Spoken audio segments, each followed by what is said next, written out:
सिल्वा mind control पद्धतीतील सराव आणि गट कार्य निबंध.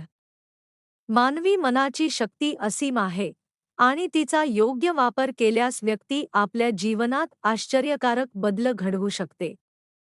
सिल्वा माइंड कंट्रोल पद्धतीमध्ये मनाच्या या शक्तीचा विकास करण्यासाठी विविध प्रकारचे सराव आणि समूहात केले जाणारे प्रयोग यांना विशेष महत्त्व दिले आहे. प्रस्तुत उतायात या सरावांची पद्धत आणि त्यासाठी आवश्यक असलेली शिस्त स्पष्ट करण्यात आली आहे. या पद्धतीत विद्यार्थ्यांना विविध वस्तूंचे मानसिक चित्र व्हिज्युअलायझेशन तयार करण्याचा सराव दिला जातो. उदाहरणार्थ, चांदी, तांबे, सोने किंवा लोखंडी यांसारख्या धातूंचे प्रतीक म्हणून नाणी, अंगठी किंवा छोटा चुंबक वापरला जातो.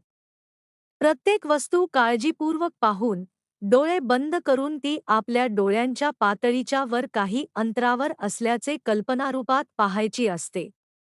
त्यानंतर त्या वस्तूला हळूहळू मोठे करत नेऊन ती संपूर्ण खोलीएवढी झाल्याची कल्पना करायची आणि मग त्या वस्तूमध्ये प्रवेश करून विविध अनुभव घ्यायचे असतात.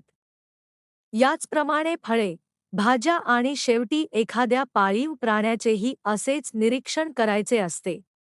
या सरावाचा उद्देश असा आहे की प्रत्येक वस्तूचा अनुभव वेगळा आणि स्पष्ट वाटला पाहिजे. प्रत्येक व्यक्तीचे अनुभव वेगवेगळे असू शकतात आणि ते नैसर्गिक आहे. महत्त्वाचे म्हणजे प्रत्येकाने स्वतःचा अनुभव ओळखणे आणि त्यावर विश्वास ठेवणे. हाच अनुभव पुढील प्रगतीसाठी मार्गदर्शक ठरतो.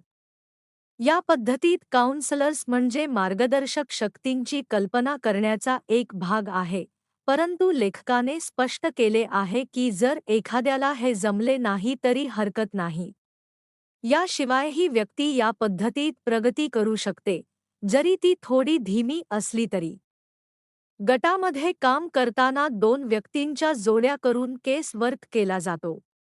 यामध्ये एक व्यक्ती मार्गदर्शक, ओरिएंटॉलॉजिस्ट आणि दुसरी संवेदनशील, सायकिक भूमिका पार पाडते.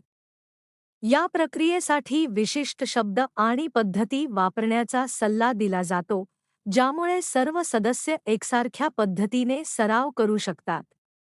या सर्व सरावासाठी काही महत्त्वाच्या अटी देखील सांगितल्या आहेत. सर्वप्रथम, सरावासाठी शांत आणि अडथळा येणारी जागा निवडणे आवश्यक आहे.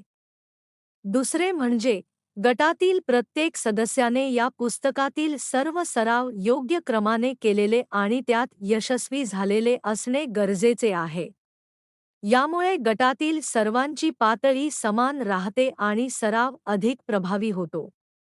एकूणच, सिल्वा माइंड कंट्रोल पद्धती ही केवळ सिद्धांतावर आधारित नसून ती प्रत्यक्ष अनुभव आणि सातत्यपूर्ण सरावावर आधारित आहे.